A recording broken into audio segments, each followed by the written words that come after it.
Scooterheads, this is your host, Dagwood Streets, with a preamble to episode 42. Episode 42 was originally part 2 of an interview with Jesse of PEVRA.org, but during the course of the interview, I realized that his upcoming event, riding PEVs, which includes electric scooters from San Francisco area of California to the Los Angeles area of California, will take place October 17th to the 20th.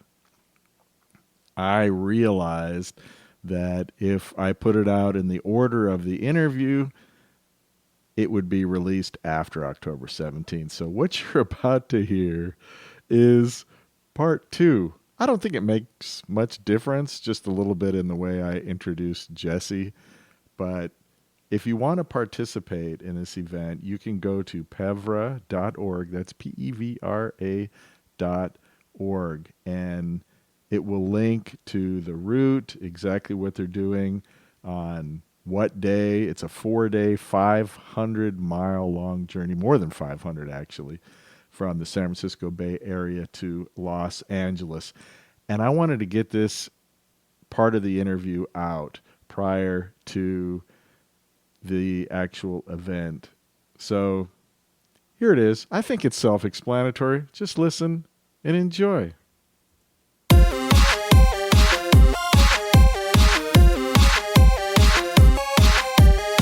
Scooterheads, welcome to part 2 of our interview with Jesse.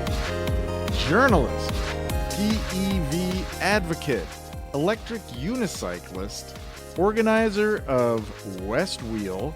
What is West Wheel? Well, I'll tell you in a minute. And founder of PEVRA.org. That's PEVRA.org. The organization which you can become a member for only $20 a year. That's right, you heard me correctly. And what is West Wheel? Well, it's totally free. It is the longest running all PEV riding event in the United States.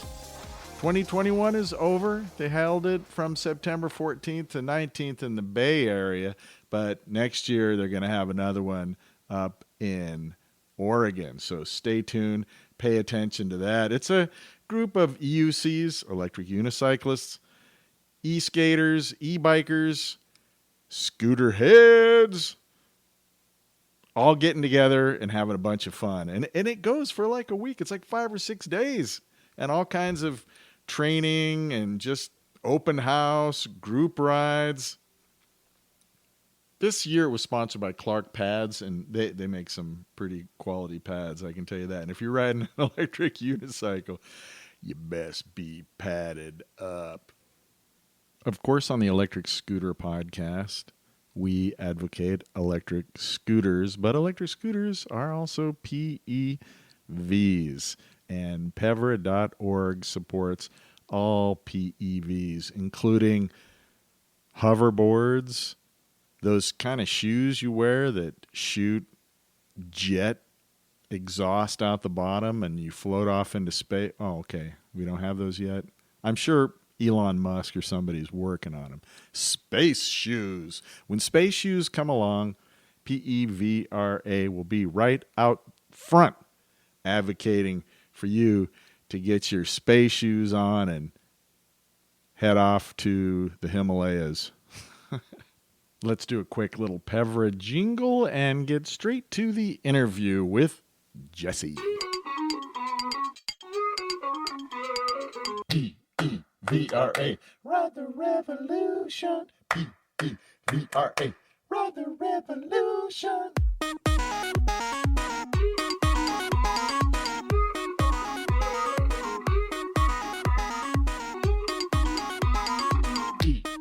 PEVRA, ride the revolution. PEVRA, ride the revolution. Let me ask something real quick. This is about the West Wheel 4 video. Yeah. This has got to be difficult. It was a young lady on a unicycle one leg. She had her other leg like tucked up over her shoulder like she's an acrobat or something. That's got to be difficult, right? Riding a unicycle with one leg?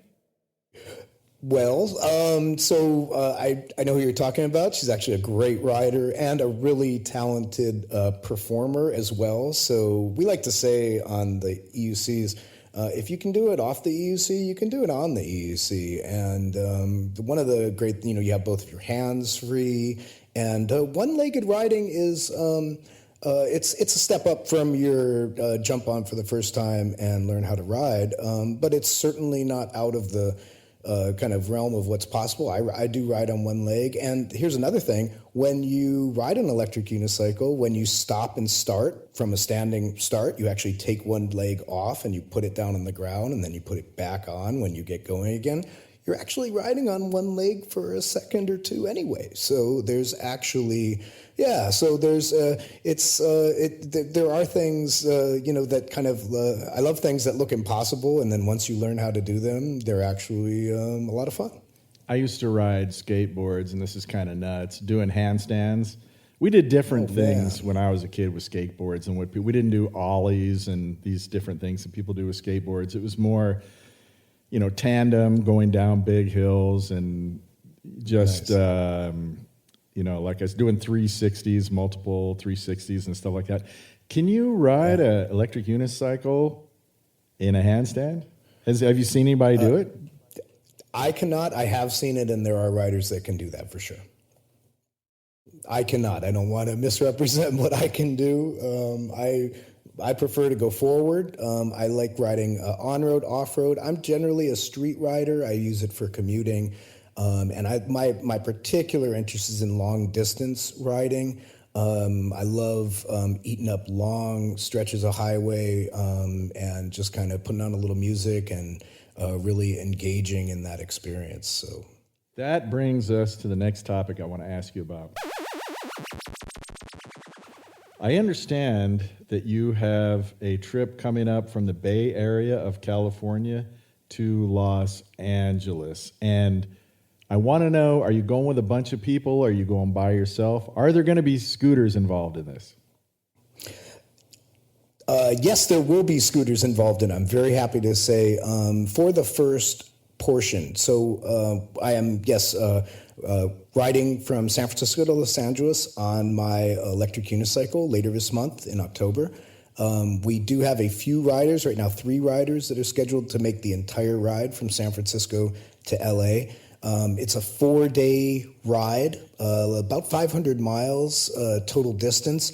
But the first day of our ride, we're actually from San Jose, which is in the South Bay area of San Francisco, of the Bay Area, leaving from San Jose down to Hollister, which is about a 50-mile ride, and we're going to do that section as a group ride. So we're going to have all different types of riders taking that first portion, kind of doing it as a larger group. We'll do a little demonstration ride in Hollister while we charge, and then after about 2 or 3 hours, we're fully charged. Let me give you some advice. Yeah. Don't buy a Please. T-shirt in Hollister.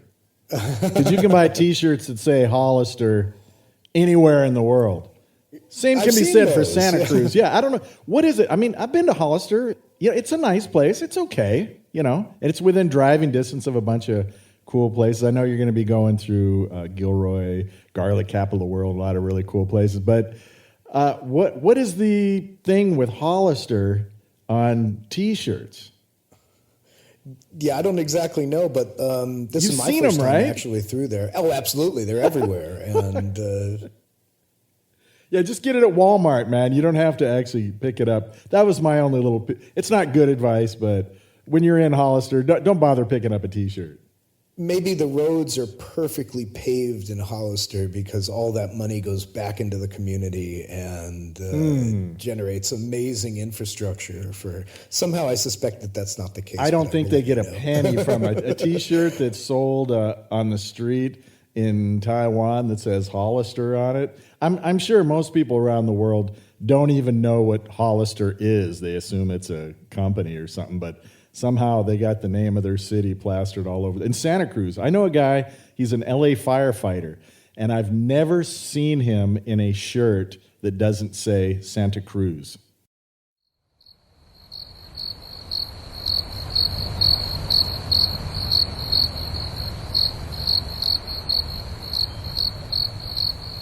How weird is that? And taking a bite out of skateboard history and the Santa Cruz Skateboard Company and sort of one of the dawns of unicycles too, right? Didn't they originate in Santa Cruz? Electric unicycles.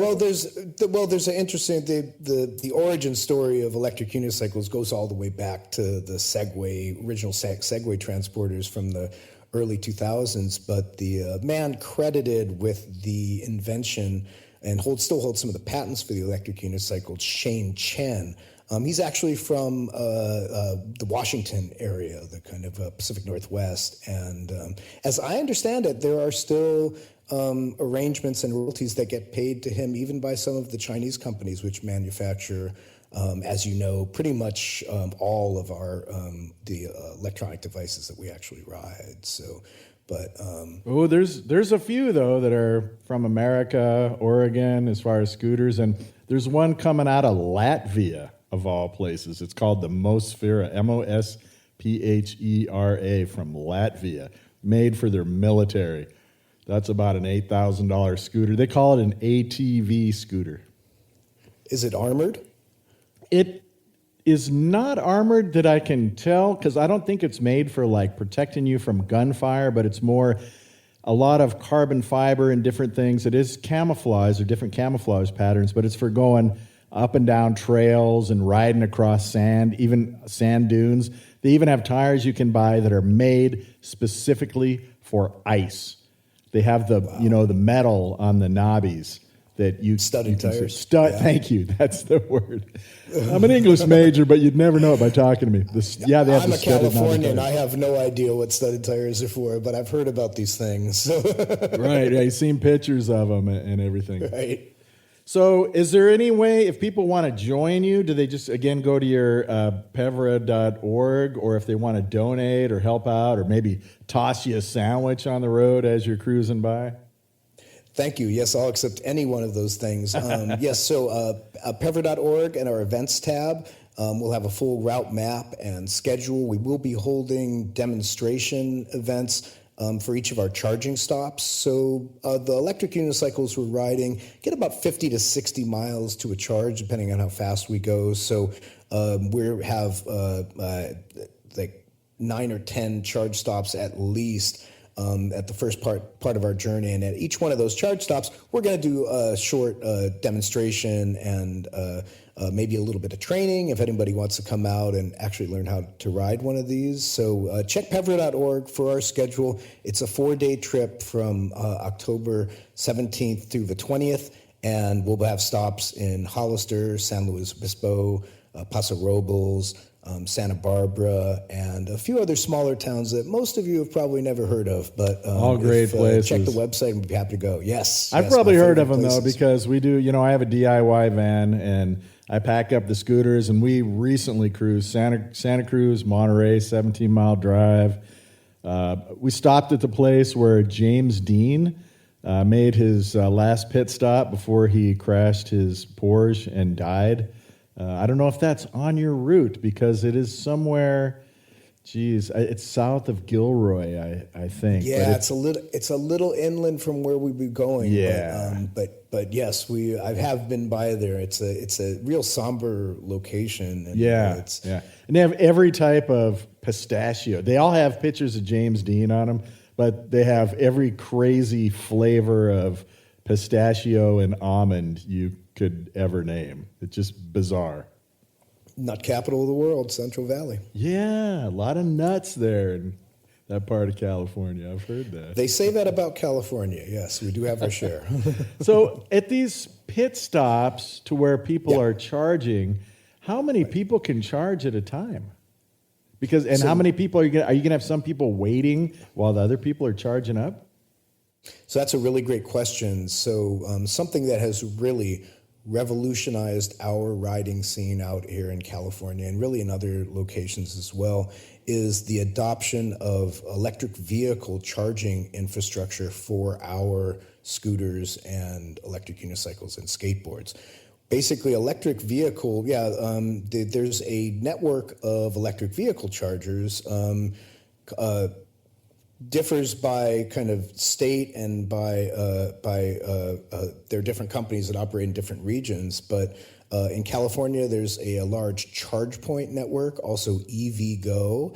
And these networks are essentially electric vehicle charging ports. You might see them at malls, you might see them at government centers and other shopping areas, where they use what's called a J1772 connector. It's a big, beefy... the J1772. And what a thoughtful name that was. I wonder who the engineer was. Right off the tongue, doesn't it? Yes, nothing like a UL certification. They can't call it a PEV charger or scooter on up or something, that people can remember.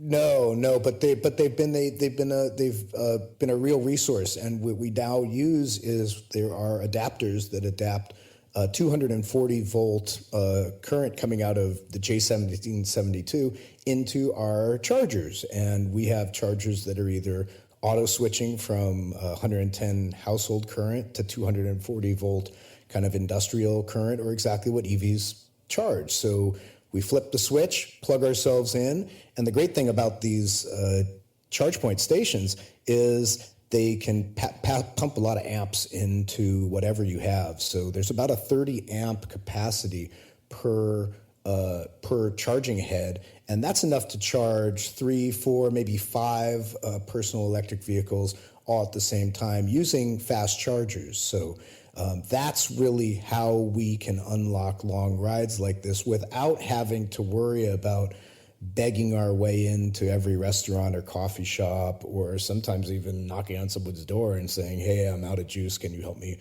with a charge? Now there is an infrastructure that exists that we're able to tap into, and it's unlocked long rides like this Los Angeles ride we'll be doing later this month. Yeah, 30 amp used to be, and it still is, it's traditionally, I should say, the standard RV plug-in. So there's all kinds of infrastructure and factories making 30 amp, and there has been probably since, the 1970s or 80s. So are these like where Teslas and vehicles come to charge up, or is this something different, and do you have to pay, or is it free? So we do have an adapter that can adapt a Tesla supercharger down to the kind of charging that we're doing. Tesla supercharger stations tend not to be ideal because they tend to be very heavily utilized, especially in remote areas like we're traversing on this trip. The nice thing about the charge point and kind of the slower charging network, so the superchargers charge at very high amperage, into the hundreds of amps, right? The charge point stations, you mentioned RVs, 30, 50 amp kind of setups, they're more akin to that, and they're really geared towards something that actually doesn't really exist very much anymore, which is the short-range electric vehicle, the Nissan Leafs of the world, where you got maybe 30, 50, 70, less than 100 miles per charge, and you basically needed to charge at every single place that you went just in order to be able to keep going.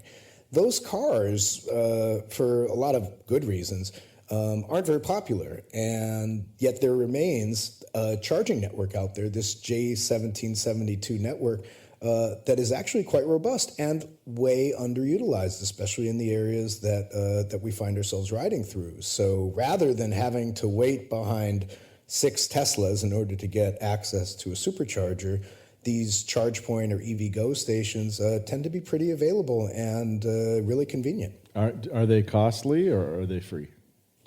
Great question. Some are free, others are extremely inexpensive. So you might charge, I might go from 0 to 80% on my electric unicycle, maybe 3,200 watt hours, so maybe 2 or 3 kilowatts of charge. Maybe $1, $1.20, something like that. Okay. So that's affordable. Very, and for what you get, for what it unlocks, for being able to go someplace and know that you'll be able to get back, it's really priceless.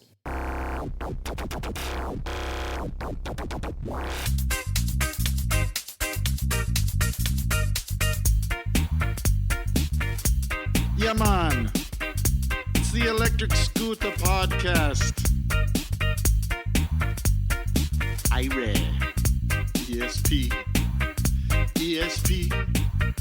ESP, y'all. ESP. ESP. ESP, y'all. ESP. You know, if I were a kook, I would maybe approach people at those Tesla charging stations, because you know what? Those are guys that, you know, they got some scratch, right? Or they wouldn't be driving a Tesla. And they got to be there for a while to charge up. There is a YouTube channel. It's called Tesla Cam or something like that. And it's just all kinds of like crazy stuff that Tesla cameras pick up. I don't know if you've ever seen that, but it's one of those things like watching Russian dash cam accidents or whatever. It's like, what do you call it? Guilty pleasure. It's like actually, you know, you don't realize a Britney Spears song is playing in the background and you catch yourself tapping your toe. You know, one of those guilty pleasure kind of things. The Tesla camera. I noticed, I did check out your route. I don't know if you say route or route, but I noticed that each day gets progressively longer. And your last day is, what, over 100 miles, right? Right, yeah. Almost 150 on that last leg coming into LA. So, yeah, no thanks. Here's the reasoning there. Actually, the earlier part of our rides, we're really going through more isolated areas, and you might think, well, that's an area where you can make up a lot of time or go even faster.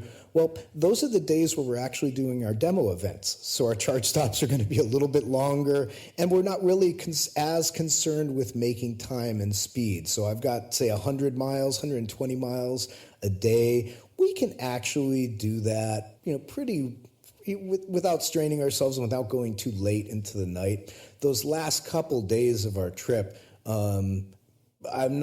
people in Santa Monica are not, this isn't as necessarily as new and novel as it is to someone in San Ardo. So we're really planning on making time, really getting through those urban areas and eating up some miles. Because we do have another event that we're actually traveling to Los Angeles for, the 2021 Southern California EUC Tour. It's put on every year by Marty Back, who is a YouTuber and a longtime rider of electric unicycles. So we're actually trying to get down there to participate in his event. So trying to catch the last 3 days of that tour. And I should say thank you to Marty, because he's been somebody that's been very supportive of PEVRA. He holds a raffle every year for his on this EUC tour that raises money directly for us, and it's been a big enabler for our activities. So thank you very much. Yeah, good. Marty. Props to him. And if he's got a YouTube channel or something that you would like to mention to folks to check out that would help him, yeah, go ahead and do that.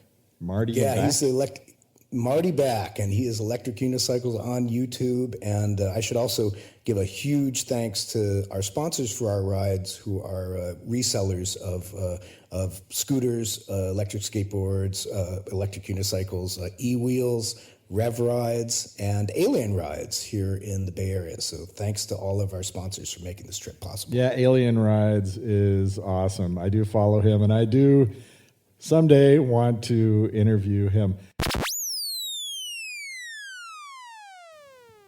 Apple Valley Racing. We had mentioned, we had a side conversation, and I mentioned I put it on my calendar, and I made all the plans where I'm going to park my van. I got somebody in Hesperia to let me stay in their driveway, and I was going to go out there and bring I have portable podcast equipment, which is made by Zoom. I use something called a PodTrack P4. I had everything packed up, and I called just to make sure, hey, it's still going. No, it's postponed. And I said, can you put me on an email list? He put me on an email list, and I kept getting these emails saying, it's postponed, it's postponed. And then by the time that they actually held the event, I can't remember where I was. I was overseas. I think I was in Japan, so I wasn't able to make it. But you said you did attend, correct? correct? Yeah, no, it was a great day of racing last May. We've actually held 2 racing events down there. Mo Biggs and Stooge Racing have put on day-long racing events for electric skateboards, electric scooter class, and electric unicycles. So we all race in different classes. We do time trials, and then there is head-to-head racing in the afternoon. And man, I love to ride, and I love to go fast, and I love to bring those 2 things together. And it was just a whole lot of fun. The racing was extremely competitive in really all 3 classes. The electric skateboarders have been racing for years, actually doing downhill, uphill, and also some track racing.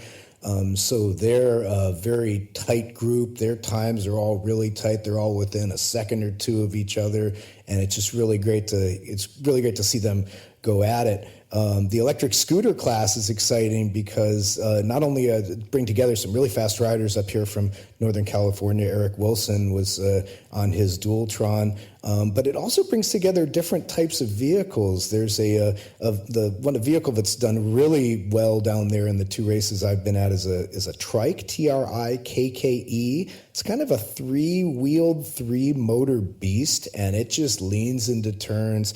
It's got tons of power, and the rider who rides it, his name is escaping right now. I really should have had it. He's the owner of the Trikke company, and he just hauls on these things. So exciting to see. It's a small track. It's a drift track, recently resurfaced. It's in the middle of nowhere. It's like we like to say, you go to the middle of nowhere, you take a left, and then you keep driving, and eventually you'll get to Apple Valley Speedway. And it's just these amazing ribbons of fresh black asphalt in the middle of nowhere.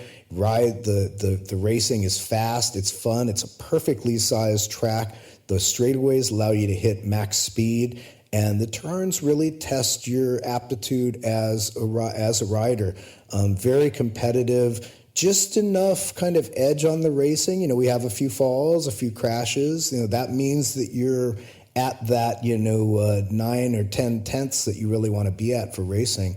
And it's super competitive, super fun. And there's really a community that's growing around that. I know the next time that we do it, we'll now be racing against some of these racers, for the second or third time. And it really means a lot to know that there's someone experienced right there next to you.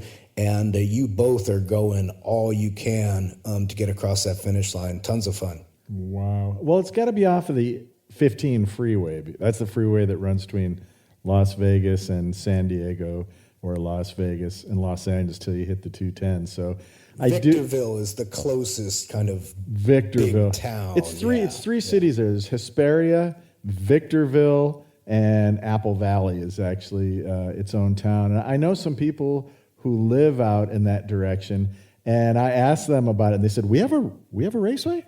We have people, people who were, I got friends who were born and raised there, went to school there and everything. Really? We have a raceway? So you're right, it's got to be in the middle of nowhere, even for those folks to say that. Right. No, it's great, and yeah, we do hope to get you out there next time. Let's post our times and see where we stand. Yeah, are you challenging me? Are you taking me on right now? Well, I don't know if that's a wise thing to do on your own show. I don't know. Sure. How fast does your unicycle get up to? Because I know the fastest I've been on my scooter. Yeah. So my top speed on an electric unicycle is 49 miles an hour GPS. Ooh, yeah, that's I the got fastest you beat. that I've been. 54. Yeah. 54. Yeah. But they're different animals, yeah, and you're going to be racing Sure. EUCs, and I'm going to be racing scooters. But it's, different dynamics, different lean angles, different everything. Sure. And even if you are a few miles an hour slower than me, hey, it's all about geometry and hitting the apex, right? I mean, Absolutely. A more skilled rider will win every time, and I guarantee you're more skilled than me.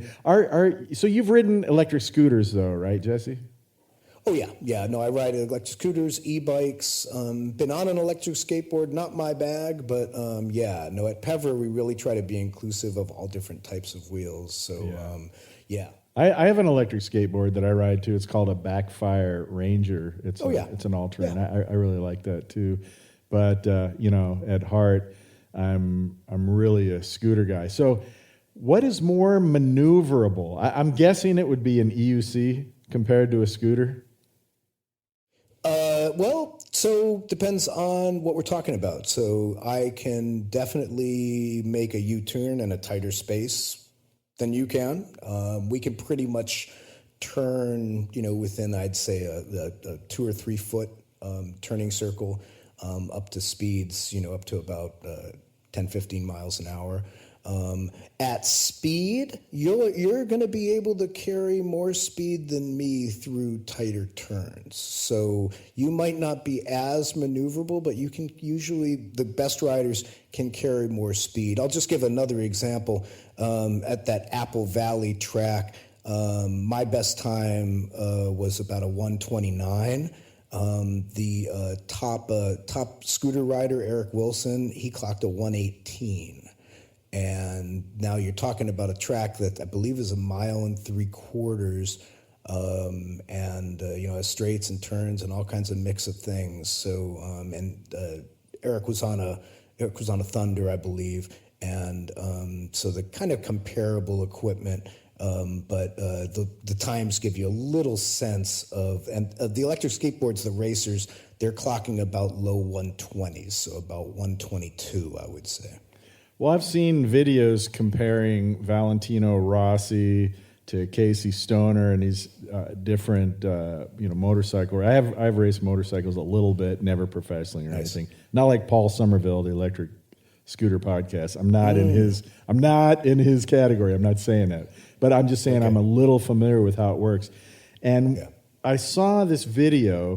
What was it called? The Tornado, the Doctor, and something like that. I don't know. It's a DVD that I bought about motorcycle racing, but they focus the camera on the brake, the hand that's on the brake, and every single corner, Valentino Rossi hits a little bit higher speed, and when you see all the other top racers, feather that brake, Valentino Rossi is always a split second after them. So going into that corner, how fast are you willing to go, and how late are you willing to slow down a little bit going into it?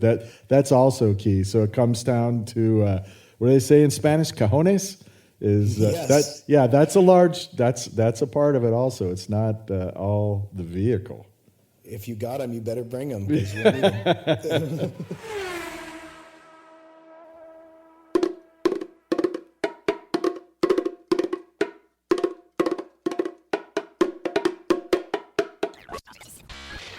Scooterheads have to think about safety. Don't want to get creamed by an F-150. Wow, another half hour gone. Is that possible? There he goes, Scooterheads. Jesse, organizer of West Wheel, founder of PEVRA.org, electric unicyclist, PEV advocate, journalist. I mean, I could go on and on. What a guy. If you'd like to join PEVRA, go to PEVRA.org. It's only $20 for an entire year. And you get this little card that tells you all the laws of all the different states in case the man comes down on you, you know what I'm saying? Well, if you enjoyed that, you'll enjoy next week's podcast because guess who's back?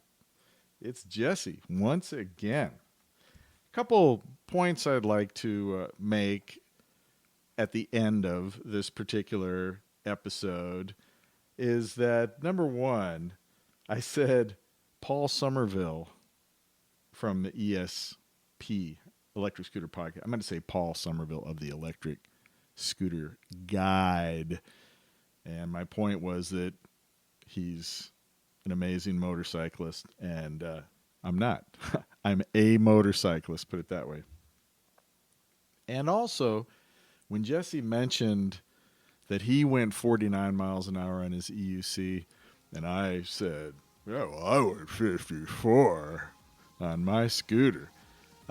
I hope it didn't sound like that, because trust me, 49 miles per hour on an EUC is got to be going like 70. It's got to be tantamount to doing 70, 75 on an electric scooter or more. It's got to be nuts. Imagine your feet are side by side. You're leaning forward. You've only got one wheel. So that's awesome. I just wanted to make that clear so you don't get the wrong idea. So that's the end of this episode of the Electric Scooter Podcast.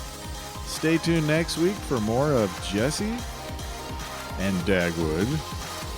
And until next time, keep the shiny side up and the dirty side down.